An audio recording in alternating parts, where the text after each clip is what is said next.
உங்களுக்குலாம் ஆசை ரொம்ப அதிகமாகி போச்சு. கோபாலபுரத்தில் ஆசை ரொம்ப அதிகம். எல்லாம் நமக்கே வேணும், எல்லா படமும் நம்ம தான். படம் இத்தனை நாளா வாங்கிட்டு இருந்தீங்க, இப்போ படம் எடுக்கிறது நீங்கள் தான், படத்தில் நடிக்கிறதும் நீங்கள் தான், படத்தை போய் பார்க்கறது நீங்கள் தான். அந்த படத்தை நாங்கள் எதுக்கு வந்து பார்க்கணும்? எல்லாம் நமக்கு தான், யாருக்கும் எது இருக்கக்கூடாது. எந்த கான்ட்ராக்டாக இருந்தாலும் மாப்பிள்ளை தான் பண்ணணும். மாப்பிள்ளை தவிர ஒருத்தனும் பண்ணக்கூடாது. ஏன்னா நமக்கெல்லாம் பிள்ளை குட்டி இல்லை, நமக்கெல்லாம் குழந்தைங்க இல்லை, நம்ம வீட்டில் அடுப்பில் எரிய வேண்டாம், நான் யாரும் எந்த வேலையை செய்ய வேண்டாம், நீயே செஞ்சுக்க. எல்லாம் மாப்பிள்ளை தான். மாப்பிள்ளை தாண்டி மிச்சம் மீதி இருந்தால் தூக்கி பிச்சை ஓடு பிடிச்சிட்டு போவாங்க.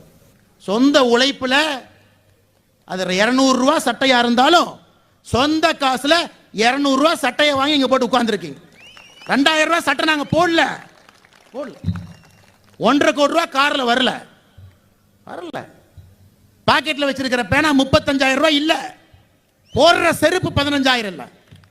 எல்லாம் 200 300 தான். இது 200 300க்கான காலம் தான். இது ஏற்றுக்க முடியலன்னா கிளம்பிடுங்க. அப்படி தான் இருக்கும். சாமானிய மனிதர்களுக்கான காலம் தான் இது. உங்கள் ரேஞ்சுக்கு உங்கள் லெவலுக்கு தான் ஒரு எதிரி வருவான்னு பார்த்தா என்னை மாதிரி மாடு மேய்க்கிறவன் தான் இப்போ வருவான். என்னை மாதிரி ஆடு வச்சிருக்கவன் தான் வருவான். அதை ஏற்றுக்க பழகிக்கணும். சமீபத்தில் முதலமைச்சர் ட்ரெயின் ஏறினார் தென்காசிக்கு. அப்போ நம்ம